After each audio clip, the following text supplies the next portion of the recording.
ଆପଣଙ୍କୁ ଚିକେନ କଷା କିମ୍ବା ମଟନ କଷା ପୁରାପୁରି ଫିକା ଲାଗିବ ଏଇ ବିଟ୍ରୁଟ୍ କଷା ଆଗରେ। ଏତେ ସୁଆଦିଆ ସାଙ୍ଗରେ ଭାତ ରୁଟି ପରଟା ସାଙ୍ଗରେ ସବୁଥିରେ ପୁରା ପରଫେକ୍ଟ ହେଇକି ଜମିଯିବ। ଆପଣମାନେ ଯଦି ଥରେ ଖାଇଥିବେ ତ ସପ୍ତାହକୁ 4ରୁ 5 ଥର ନିହାତି ବନେଇବେ। ଆଉ ଯେଉଁମାନଙ୍କୁ ବିଟ୍ରୁଟ୍ ବିଲକୁଲ ପସନ୍ଦ ନୁହଁ ସେମାନଙ୍କର ବି ପୁରାପୁରି ପସନ୍ଦ ହେଇଯିବ ଏଇ ରେସିପି ଥରୁଟିଏ ମାତ୍ର ଖାଇଲା ମାତ୍ରେ। ତ ଚାଲନ୍ତୁ ବନେଇବା। तो प्रथमे मुझे नहीं जाइए देखो फ्रेंड्स अध किले बीट्रूट जोटा कि मुझे 4टी मोर बीट्रूट होती। तो ये मुझे कौन करी ना चोपा गुड़ाक हल्का हल्का चोपा छड़े नवा एमती करके चोपा छड़े देले बहुत ही शीघ्र चोपा छड़े हो ना आपण मैंने आलू छंचारे भी बहुत ही सहजरे आपण मैंने चोपा को छड़े पारे।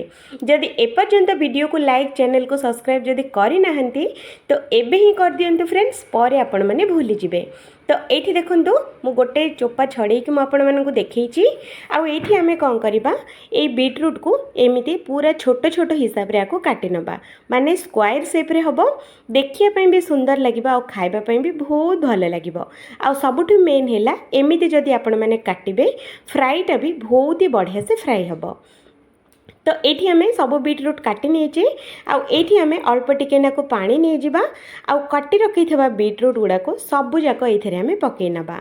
फ्रेंड्स यही पानी रे पकई सारा पर या 5 ରୁ 6 मिनट पानी रे ही छाड़ीदबा। यही पानी को आपण मैंने न फोपाड़ी ये बीट्रूट पानी को आपण मैंने भी सकाळे कि संध्या बेले पीले भी देह पाई बहुत ही भल। आ ब्लड जदि नहीं तो ये बीट्रूट पानी पीला मात्रे देहरे ब्लड भी हो पार। तो ये आम कौन करवा पैन बसैबा पैन रे दबा 1 चामच सुखिला नड़िया 1 चामच ये आम दबा काजू आउ 1 चामच ये आम दबा चिना बादाम आउ 2टी ये आम दबा कंचा लंका आपण मैंने राग को देखिकी आपण मैंने पकई पारे। ये आम 1 टीस्पून तेल दबा आउ गैस रो फ्लेम टाको लो रखिकी या 2 ରୁ 3 मिनट पर्यंत या आम फ्राए करवा। 2 ରୁ 3 मिनट फ्राए हो सारा पर ये अधा चामच गोटा धनिया ये आम देदबा। दे सारा पर ए सबुजाक जिनस 2 ରୁ 3 मिनट आउ थे पूरा स्लो फ्लेम रे याको भाजिबा। तो देखो फ्रेंड्स 2 ରୁ 3 मिनट भाजी हो सारा पर यार सबुतक कलर चेंज हो जाए बहुत ही बढ़िया से भाजी हो जाए। तो एपटे देखो मो बीट्रूट गुड़ाक पानी रू छाणी नहीं आईटी आम गोटे ठंडा हो सारा पर ग्राइंडर जार रे मुझे देदेची या खाली सुखिला ही बाटी आनिबा। तो देखो एमती करके बाटी आनिबा। तापर से पैन ही बसैबा ता धीरे दबा 2 ରୁ 3 चामच तेल तेल टिके नाकु गरम हो सारा पर ये आम देदबा जीरा सोरिष फुटीगला पर ये आम अल्प टिके नाकु भृसुंगा पत्र या आम छुंकरे फुटे नवा। आ फुटी सारा पर ये आम काटी रखाई बीट्रूट सबुतक ये आम देदबा।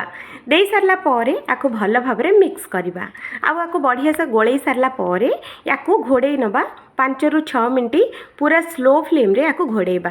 आउ हाँ मझिरे मझिरे टिके टिके गोले दौथे 5 ରୁ 6 मिनट पर देखो कलर पूरा चेंज हो जाए आ बहुत बढ़िया से भी सीझी जाए। तो ये आम स्वाद अनुसार लुण ये आम देदबा अधा चामच ये आम दबा हलदी गुंड आउ अधा चामच ये आम देदबा धनिया गुंड आउ अल्प टिके नाकु ये आम दबा लंका गुंड।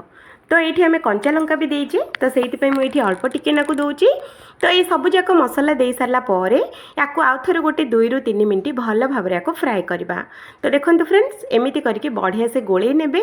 फ्रेंड्स एबे पर्यंत वीडियो को लाइक चैनल को सब्सक्राइब जदि करना तो आउ गोटे वीडियो आपण मैंने केमिति देखिए तो से वीडियो को लाइक चैनल को सब्सक्राइब निहाती करंतु। तो ये देखो फ्रेंड्स मु किछि कंचा पियाज आउ ये गोटे कैप्सिकम काटिकी नहीं मीडियम साइजर गोटे कैप्सिकम आउ ये 2 ରୁ 3टा मु पियाज नहीं आउ ये पियाज कैप्सिकम दे सारा पर या भल भाव आउ थे एमती गोले नवा। बढ़िया से गोले हो सारा पर या कभर करवा 2 ରୁ 3 मिनट। तो 2 ରୁ 3 मिनट पर देखो केते सुंदर आमर फ्राए हो जाए। तो ये आम कौन करवा जो आम गुंड करके मसलाटा जो रखीदे से मसलाटा गुंड मसलाटा ये आम देदबा। दे सारा पर या भल भाव आउ थे आम गोलेबा। फ्रेंड्स ये मसला दे सारा पर बेसी समय भाजवा बिल्कुल भी दरकार नहीं गोटे 2 ରୁ 3 मिनट भाजिले बहुत ही बढ़िया से भाजी हो। तो ये देखो केते सुंदर आमर भजा पूरा रेडी हो जाए देखिले ना एमती करके भाजी नेबे। आउ ये आम कौन करवा आउ गोटे 2 मिनट या कभर कर नवा। तो ये आमर कंचा स्मेल बिल्कुल भी रही। तो 2 ରୁ 3 मिनट पर मुझे देखा ये आमर टिके नाको करेन्ट चली जाइथिला। तो से टिके नाको आपण मानक अंधार देखा जाउथबो। तो से आपण मानक बहुत बहुत सॉरी। तो ये देखो फ्रेंड्स आमर भजा पूरा पूरी रेडी हो जाइए। तो ये चलतु आम गोटे प्लेट को बाहर कर नवा। तो देखो बीटरूट कैप्सिकम पियाजर भजा एकदम रेडी हो जाइए। निहाती एमती थे बनातु आपण मानक बहुत पसंद आसो। आ जो मानक बीटरूट बिल्कुल पसंद नुहे से माने भी थरे खाइला मात्रे बारंबार तैयारी करेंगे। तो मुझे रोची फ्रेंड्स, जय जगन्नाथ।